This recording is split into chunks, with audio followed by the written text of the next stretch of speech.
Bagaimana Abdullah bin Mubarak ini saking kayanya, dia pernah menghajikan hampir satu kota Irak. Ya, dia pernah menghajikan, jadi dia iklankan saya mau haji, kemudian orang semua ikut mendaftar. Tapi dia kasih syarat, kalau mau ikut saya jangan bayar. Nanti kalau mau bayar nanti di Mekah. Sekarang saya punya kuda, saya punya unta, pakai aja dulu. Saya punya makanan, minuman, minum dan makan dulu. Imam Syafi'i rahimahullah berkata, Man la yuhibbul ilm la khaira fi. Siapa yang tidak suka menuntut ilmu, majelis ilmu, datang dengarin, ya, maka tidak ada kebaikan padanya. Tidak layak jadi teman, tidak layak jadi pasangan, tidak layak jadi pemimpin, nggak layak semuanya. Majlis, satu kali hadir majlis ilmu agama, khairun min ibadati sittina sana. Lebih baik daripada ibadah selain nuntut ilmu selama.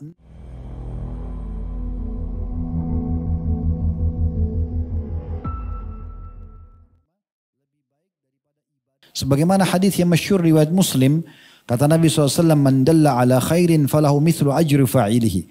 Siapa yang menunjukkan pada kebaikan, satu perintah agama yang baik, sehingga orang mengerjakan perintah atau meninggalkan larangan, maka dia akan dapat pahala seperti orang yang mengikutinya. Di dalam hadis riwayat Muslim yang lain, Man da'a ila huda. Siapa yang memanggil pada kebenaran atau petunjuk, kana lahu minal ajri mithlu ujuri man tabi'ahu. Dia akan mendapatkan pahala seperti orang yang mengikutinya. La yanqusu dzalika min ujurim syai'a. Itu tanpa mengurangi sedikit pun dari pahala orang yang mengikutinya. Juga kata Nabi SAW dalam hadis riwayat Muslim yang lain, Man sanna fil islami sunnatan hasana. Siapa yang memberikan contoh yang baik dalam Islam. Contoh yang baik maksudnya yang pernah ada perintahnya. Misalnya di satu wilayah tidak pernah dihidupkan salam di situ. Kita datang lalu kita mulai mengucapkan salam, menghidupkan salam. Assalamualaikum warahmatullahi wabarakatuh. Lalu menjadi hiduplah sunnah tersebut, contoh tersebut. Ini adalah contoh yang baik. Bukan maksudnya membuat sesuatu yang baru, ya, tetapi yang sudah ada perintahnya. Fa'umila biha ba'dahu, kemudian orang-orang mulai mengamalkan dan mencontohi setelahnya. Kutiba lahu mithla ajri man amila biha wala yanqusu min ujurihim syai'a atau syai'un. Maka akan dicatatkan, ya, untuknya pahala orang yang mengikutinya tanpa dikurangi sedikit pun dari pahala orang yang mengikutinya. Yang keempat, mereka akan mendapatkan rahmat Allah dan doa juga permohonan ampun dari para malaikat penghuni langit dan juga seluruh penghuni bumi. Sebagaimana sabda Nabi SAW dalam hadis riwayat Tirmidzi, Inna allaha wa malaikatahu wa ahlas samawati wal ardi hatta namlata fi juhriha la yusalluna ala muallimin nasil khair. Sesungguhnya Allah dan seluruh malaikatnya, miliaran jumlahnya, dan seluruh penghuni langit dan bumi sampai semut-semut di lubangnya, dalam riwayat lain hatta al-hut fil bahr. Sampai ikan-ikan besar pun di lautan, maka akan mengucapkan salawat, salam, ya, mendoakan kebaikan kepada orang-orang yang mengajarkan kebaikan kepada manusia. Berarti ini kedudukannya, semuanya memohon ampun untuknya. Juga yang kelima, mereka adalah pewaris para nabi-nabi. Jadi kalau seperti kita sudah tidak bisa lagi bertemu dengan Nabi SAW di dunia karena beliau sudah wafat, kita tidak bisa, ya, bertemu juga dengan para sahabat Nabi karena mereka sudah wafat, maka kita bisa bertemu dengan orang-orang yang mewarisi ilmu mereka. Itulah para ulama dan para dai. Maka sama saja kita duduk di majelis-majelis para nabi-nabi karena disampaikan adalah firman Allah, ya, sabda Nabi SAW ini karena penyambung lidah para nabi-nabi tersebut. Maka ini kedudukannya tersendiri. Ya. Kemudian juga di dalam sabda Nabi SAW yang lain tentang kedudukan ilmu para alim, ya. Dalam hadis yang sahih, ala inna dunya mal'una mal'unum ma fiha illa dzikrullahi wa ma walahu wa alimun wa muta'allim. Ketahuilah semua ada di dunia ini terlaknat. Diangkat keberkahannya oleh Allah Subhanahu wa taala dan terlaknat juga ada di dalamnya kecuali zikir kepada Allah, mengingat Allah dan yang serupa dengan itu, ya, amal-amal ibadah semuanya, dan seorang alim juga para penuntut ilmu. Ini aman dari laknat Allah Subhanahu wa taala. Mereka akan tetap dapat keberkahan. Di dalam hadis yang lain riwayat Tabarani, kata Nabi SAW, Man gada ila masjidi la yuridu illa yata'allama khaira au yu'allimahu kana lahu ka ajri hajjin tamman hajjatuhu. Ini hadis yang selalu saya pribadi jadikan sebagai motivasi, salah satu motivasi untuk selalu komitmen belajar dan mengajar, gitu kan. Karena kata Nabi SAW, siapa yang pergi ke masjid, dia tidak ingin kecuali untuk belajar kebaikan. Kayak antum tadi datang ke sini untuk belajar. Ya sudah, suka dukanya dilalui, gitu kan. Atau dia mengajar. Jadi yang belajar atau yang mengajar keluar karena ingin itu saja, maka akan dicatatkan baginya pahala haji lengkap hajinya. Hadis ini diriwayatkan Tabarani dan dihasankan oleh Syekh Albani. Ibnu Qayyim berkata rahimahullah tentang masalah ilmu dan para ulama, walau lam yakun fil ilmi illa al-qurbu min rabbil alamin. Kalau seandainya menuntut ilmu, menjadi seorang penuntut ilmu atau menjadi seorang alim itu, tidak ada keutamaannya kecuali hanya dianggap dia dekat dengan Tuhan alam semesta, waltihaku bi'alamil malaika, dan akan dekat dengan para malaikat, wasuhbatul mala'il a'la, dan menjadi sahabat-sahabat para penghuni langit, lakafa bihi fadla, maka sudah cukup itu untuk menjadi keutamaan yang diperebutkan. Wasyaraf, dan juga kemuliaan. Fakaifa wa izzud dunya wal akhirah manutin bihi wa masyrutun, ya, bihasrin lahu. Dan bagaimana kalau seandainya janji-janjinya seperti yang sudah ada dalam syariat, yaitu semua kemuliaan dunia dan akhirat akan didapatkan dan menjadi syaratnya. Ya. Maksudnya kalau orang dapat hanya dekat dengan Allah sudah cukup. Apalagi kalau orang menuntut ilmu itu, dengan ilmu dipastikan Allah akan penuhi kebutuhan dunianya, Allah akan sampaikan derajat tinggi dunia dan derajat tinggi di akhirat. Maka itu lebih pantas untuk seseorang sibuk menjadi seorang alim. Muadz bin Jabal berkata radhiyallahu anhu sebagai wasiat, ta'allamul ilma fa inna ta'allumahu laka hasana. Selalulah belajar agama, karena belajar agama itu ya akan menjadi pahala yang besar untukmu. Wa talabuhu ibadah, dan sengaja mengejarnya, hadir ke masjidnya, ke majlisnya, dengarkan, itu ibadah. Wa muzakaratahu tasbih, mengulang-ulanginya itu adalah tasbih kepada Allah atau berzikir. Wal bahth anhu jihad, mencari ilmu itu sendiri, menulisnya, sengaja mencari literaturnya, referensinya, maka seperti jihad. Wa ta'allumahu wa tu'allimahu man la ya'lamuhu sadaqah, dan engkau mengajarkan kepada orang yang belum faham, itu sedekah dari kamu. Wa badluhu li ahlihi kurbah, dan peduli terhadap para penuntut ilmu dan para alim dengan memenuhi kebutuhan mereka, memudahkan urusan mereka, adalah terhitung pendekatan diri kepada Allah. Kata Ali radhiyallahu anhu, al-ilmu khair minal mal. Ilmu itu lebih baik daripada harta. Ilmun yahrusuka wa anta tahrusul mal. Ilmu akan selalu menjagamu, sementara harta kau sibuk menjaganya. Wal malu tungkisuhun nafaqah. Harta bisa berkurang karena dikeluarkan. Wal ilmu yuzakku bil infaq. Tapi kalau ilmu justru bertambah dan makin mulia dengan dikeluarkan atau diajarkan. Makanya Abu Hurairah radhiyallahu anhu pernah satu kali datang ke pasar Madinah, kemudian menemukan orang lagi sibuk dengan dagang dan lupa. Masjid Nabi SAW kosong, majelis ilmu sedikit yang hadir. Maka beliau datang ke pasar lalu mengatakan, wahai penduduk pasar Madinah, kenapa saya lihat kalian masih di sini sementara warisan Nabi SAW lagi dibagi-bagi? Karena lagi di pasar mayoritasnya pedagang, pikiran mereka kalau warisan harta. Maka mereka mengatakan, di manakah warisan Nabi lagi dibagi-bagi? Mereka pikir pedang Nabi, baju Nabi, piring Nabi atau apa gitu. Maka kata Abu Hurairah, di masjidnya. Maka semua satu pasar pergi ke masjid Nabi SAW. Dan Abu Hurairah waktu itu beliau mengatakan, pergilah, saya akan jaga barang-barang kalian. Maka Abu Hurairah menjaga pasar tersebut. Setelah lama mereka di masjid, mereka kembali. Lalu kemudian mereka mengatakan kepada Abu Hurairah, kami tidak temukan ada bagi-bagi warisan Nabi di masjid. Gitu kan? Maka kata Abu Hurairah, apa yang kalian temukan? Mereka bilang, kami temukan di sana ada orang yang sedang sholat, ada orang yang sedang berdoa, ada orang yang sedang hadir di majelis ilmu, ada orang yang sedang berzikir. Maka kata Abu Hurairah, sungguh celaka kalian karena kalian belum faham kalau itulah warisan Nabi SAW yang sudah kalian bengkalaikan. Maka kalian sudah kehilangan warisan tersebut kalau kalian tidak mengambilnya. Kata Ibnu Umar radhiyallahu anhuma, majlis fiqhin, majlis satu kali hadir majlis ilmu agama, khairun min ibadati sittina sana. Lebih baik daripada ibadah selain nuntut ilmu selama 60 tahun. Duduk majlis ilmu begini, sesaat saja, menurut Abdullah bin Umar radhiyallahu anhuma, lebih baik daripada ibadah selain nuntut ilmu 60 tahun. Ya. Imam Syafi'i rahimahullah berkata, man la yuhibbul ilm la khaira fi. Siapa yang tidak suka menuntut ilmu, majelis ilmu, datang dengarin, ya, maka tidak ada kebaikan padanya. Tidak layak jadi teman, tidak layak jadi pasangan, tidak layak jadi pemimpin, nggak layak semuanya. Talabul ilmi afdalu min salati nafilah. Menuntut ilmu lebih baik daripada solat-solat sunnah. Laisa ba'dal faraidi afdalu min talabil ilm.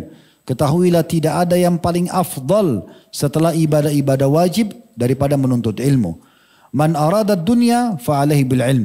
Siapa yang mau dapat apapun urusan dunia ini, kemuliaan dunia, kebutuhan dunianya, dia harus punya ilmu. Wa man arada al akhirah fa'alaihi bil ilm. Siapa yang mau akhirat juga harus punya ilmu. Makanya Nabi SAW ingatkan dalam hadis riwayat Tirmidzi, "Idza marartum bi riyadil jannah farta'u." Kalau kalian lewati taman dari taman surga, majelis ilmu, segera ramaikan, penuhi, duduk di situ. Qala wa ma riyadul jannah. Maka para sahabat bertanya, ya Rasulullah, apa itu taman surga? Qala hilaquz zikir. Kata Nabi SAW, majlis mengingat Allah atau ilmu. Atha berkata rahimahullah, majalisul zikir hiya majalisul halali wal haram. Kata Atha bin Abi Rabah, seorang tabi'in, memaknakan sabda Nabi SAW, hilaquz zikir, tempat untuk atau majlis berzikir kepada Allah. Kata beliau adalah majlis yang mengingat tentang halal dan haram, pelajari agama. Wal haramu kaifa tashtari wa tabi', dan memahami tentang hukum haramnya, bagaimana kau transaksi jual beli. Wa tusalli wa tasum, bagaimana kau salat, bagaimana kau puasa. Wa tankihu, dan engkau menikah. Wa tutlaq wa tutalliq, dan engkau menceraikan. Wa tahujju wa ashbaha dzalik, dan bagaimana engkau haji dan apapun yang menyerupai semua itu. Dan tentu kalau kita ingin bicara teman-teman sekalian tentang masalah ilmu ini, maka sangat luas sekali bahasannya. Tapi kita cukupkan sampai di sini di poin pelajaran ke-6 tentang masalah kedudukan ilmu itu sendiri. Kedudukan tentang atau pentingnya seorang muslim harus taat dengan pemimpin yang sudah resmi. Pemimpin yang sudah resmi. Abdullah bin Umar radhiyallahu anhu mengatakan sebuah statement yang menarik. Beliau mengatakan bahwasanya kami akan selalu bersama dengan orang yang sudah menang. Kita tidak bicara masalah pilpres atau pilkada. Tapi komitmen Abdullah bin Umar menunjukkan sebuah kaidah penting dalam agama. Kalau ada seorang pemimpin resmi sudah selesai, maka di saat itu kita menerimanya sebagai pemimpin. Kita taati selama tidak maksiat kepada Allah, dan kita ingatkan kalau dia melanggar hukum Allah Subhanahu wa taala tanpa harus mematuhinya di poin yang dia melanggar agama. Makanya pada saat di masa Abdullah bin Umar radhiyallahu anhu terjadi perselisihan antara Abdullah bin Zubair radhiyallahu anhu. Beliau mengangkat dirinya jadi raja di Mekah dan Hijaz, sekitar Mekah dan Madinah, Jeddah dan sekitarnya. Dan ada juga satu lagi, ya, anaknya Muawiyah, Yazid. Itu menjadi raja juga di negeri Syam. Jadi waktu itu ada dua raja. Abdullah bin Umar tidak memilih salah satunya. Sampai akhirnya terjadi perselisihan di antara dua raja ini. Kemudian ya Yazid mengirim pada saat itu Hajjaj untuk memerangi Abdullah bin Zubair. Abdullah bin Zubair dikalahkan dan akhirnya Yazid menjadi pemimpin resmi, diterima oleh semua muslimin. Maka Abdullah bin Umar lalu memberikan kesepakatannya. Jadi memang kita disuruh patuh di situ. Tapi yang kita ibaratkan ada dua buah dalil, yaitu firman Allah Subhanahu wa taala dalam surah An-Nisa surah nomor 4 ayat 59. Ya ayyuhalladzina amanu athi'u Allah wa athi'u rasulahu ulil amri minkum fa in tanaza'tum fi syai'in faruddu ila Allah war rasul in kuntum tu'minuna billahi wal yawmil akhir dzalika khairun wa ahsanu ta'wila. Artinya, hai orang beriman, taatlah kepada Allah, taatlah kepada Rasul, dan taatlah kepada pemerintah atau pemimpin setempat kalian. Kalau kalian berselisih pendapat, maka kembalikan kepada Allah dan Rasulnya. Kalau kalian beriman kepada Allah dan hari akhir, itu akan lebih baik dan juga lebih tepat sasaran. Jadi kita taat kepada pemimpin setempat itu adalah bagian daripada syariat Allah Subhanahu wa taala. Ingat tadi bagaimana Abi Dzar mengajarkan kepada kita dan dia berkata kepada Utsman bin Affan waktu itu jadi raja, kalau Anda sebagai bentuk kepatuhan kepada pemimpin karena Anda pemimpin resmi, kalau Anda suruh saya gigit salah satu urat di kaki untaku, gigit dengan gigi aku akan lakukan karena itu perintah Anda. Karena bukan maksiat kepada Allah. Walaupun itu sebenarnya tidak mungkin Utsman perintahkan, tapi sebagai bentuk komitmen dia, kalau Anda suruh saya akan kerjakan. Jadi saya tidak akan mungkin membangkang apalagi memberontak dari pemerintah resmi. Juga kata Nabi SAW dalam hadis Bukhari, ini dalil kedua, as-samu wa ta'atu haqqun ma lam yu'mar bil ma'siyah. Patuh dan taat pada pemimpin resmi adalah kebenaran selama tidak disuruh maksiat. Fa in umira bi ma'siyatin fala sam'a wala ta'ah. Kalau disuruh maksiat maka tidak ada kepatuhan dan tidak ada ketaatan.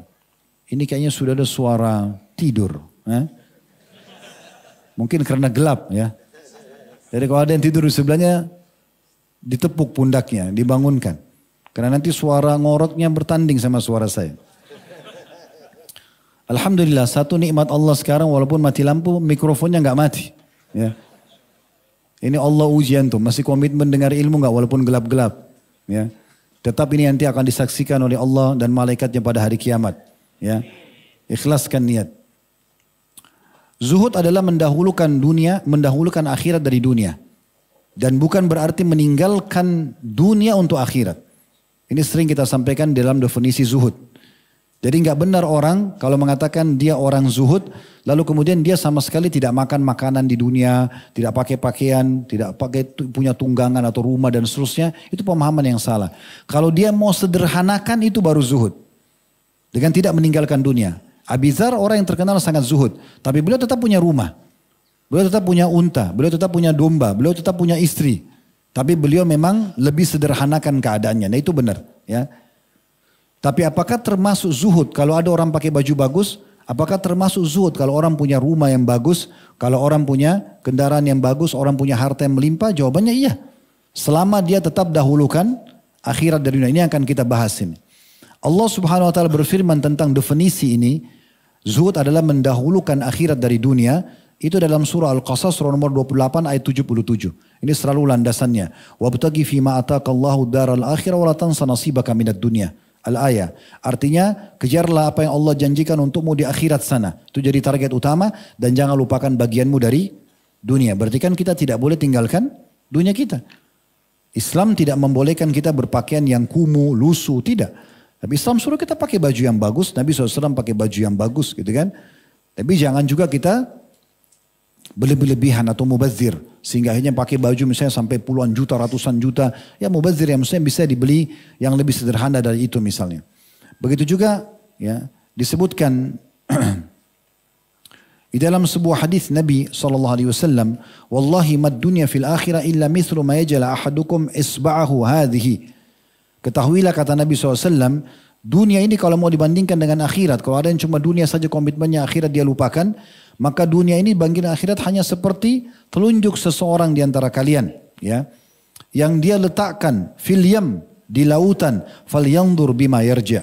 Lihatlah bagaimana atau berapa banyak dari air laut yang masih tersisa di jari telunjuknya itu. Tentu tidak ada apa-apa, lautan yang luas itu adalah akhirat tentunya. Abi Dzar berkata radhiyallahu anhu menjelaskan kepada kita, Abi Dzar tokoh kita ini mengatakan tentang zuhud supaya tidak salah faham ya. Az-zahadatu fid dunya laisa bi tahrimil halali wala idha'atil mal. Zuhud itu di dunia bukan dengan hanya ya mengharamkan ya dan mengharamkan apa yang haram, menikmati yang halal atau membuang-buang harta. Walakinna az-zahadatu fid dunya alla takuna fima fi yadayka awthaku mimma fi yadillah. Tapi zuhud yang sebenarnya adalah engkau di dunia ini ya tidak mendahulukan apa yang ada di tanganmu daripada apa yang di sisi Allah SWT. Maksudnya kau lebih dahulukan balasan Allah daripada dunia ini. Wa antakuna fi thawabil musibah, dan kalau kau mau zuhud adalah kamu lebih berharap balasan pahala dari ya musibah itu. Idza anta usibta biha argabu fiha law annaha unkiyat laka. Yang artinya Engkau lebih berharap balasan pahala dari musibah yang menimpahmu daripada engkau berharap ya musibah itu terangkat dan nikmat itu kembali kepadamu. Itu yang disampaikan tentang masalah zuhud itu sendiri. Dan Abi Dzar juga mengatakan sama kalau orang zuhud antara pujian dan celaan ketika berada di atas kebenaran. Ini tokoh kita mengatakan tentang apa itu zuhud itu sendiri. Jadi beliau menjelaskan, jadi bukan dengan baju yang kumuh, bukan dengan tidak makan, enggak. Tapi beliau menjelaskan zuhud itu justru kamu biasa aja keadaanmu, kaya, miskin ya miskin. Tapi saat dipuji ya dan dicela sama saja, tidak berpengaruh pada kamu. Kalau dipuji kamu anggap itu kelebihan yang Allah berikan nikmat, kalau kau dicela berarti itu adalah ujian yang kau akan dapat pahala darinya. Al-Hasan Basri berkata, engkau lebih berharap kalau zuhud itu apa yang ada di sisi Allah daripada apa yang di sisi manusia. Fudail bin Iyad berkata rahimahullah, hakikat zuhud adalah ridho sepenuhnya pada Allah Azza wa Jalla.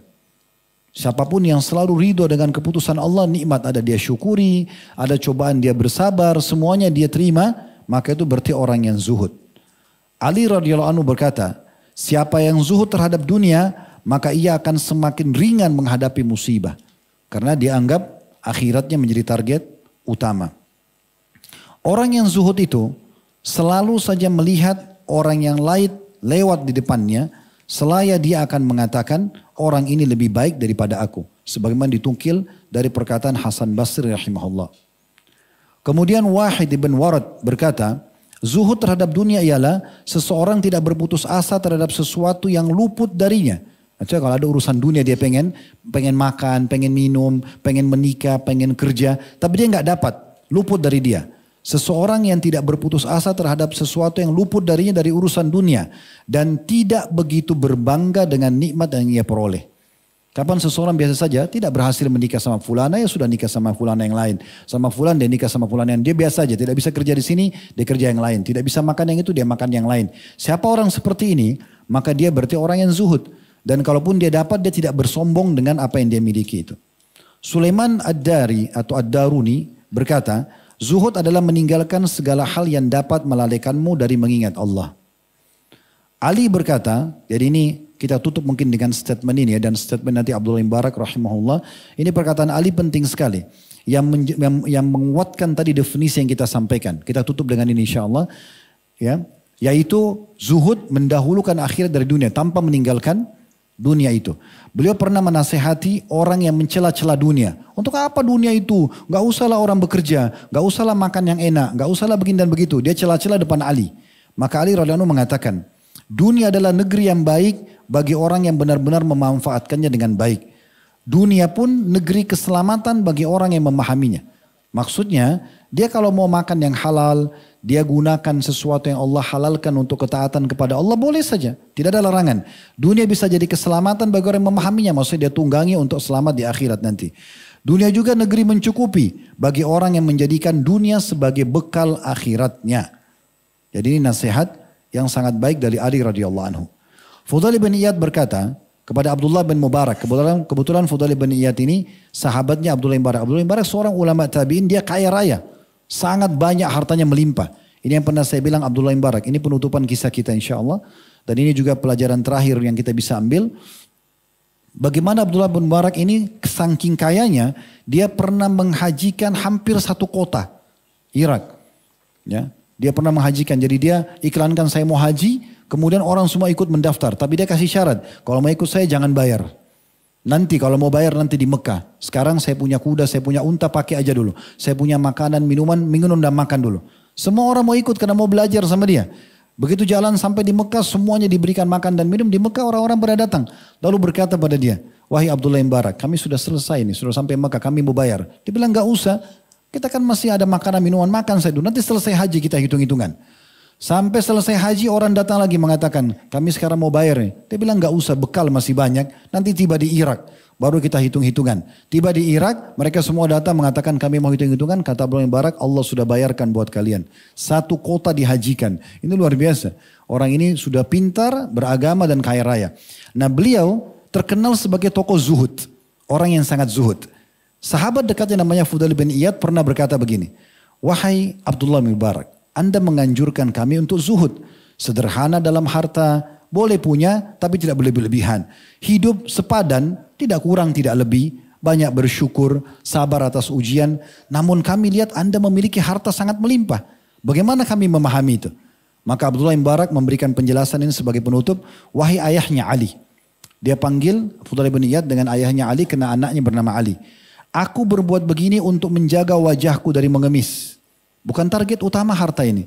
Tapi aku kaya sekarang begini supaya aku tidak mengemis sama orang. Juga aku pun bekerja untuk mengumpulkan harta ini agar menjaga kehormatanku. Supaya namaku harum. Dan sekaligus membantuku untuk lebih taat pada Robku. Maksudnya supaya aku bisa lebih menggunakan harta ini agar taat kepada Allah subhanahu wa ta'ala. Jadi begitulah teman-teman sekalian definisi daripada zuhud itu sendiri. Bagian daripada yang kita bisa ambil dari tokoh kita ini. Abi Dzar radhiyallahu anhu, bagaimana beliau sangat zuhud terhadap dunia. Dan kita sebaiknya mencontohi beliau dalam hal tersebut.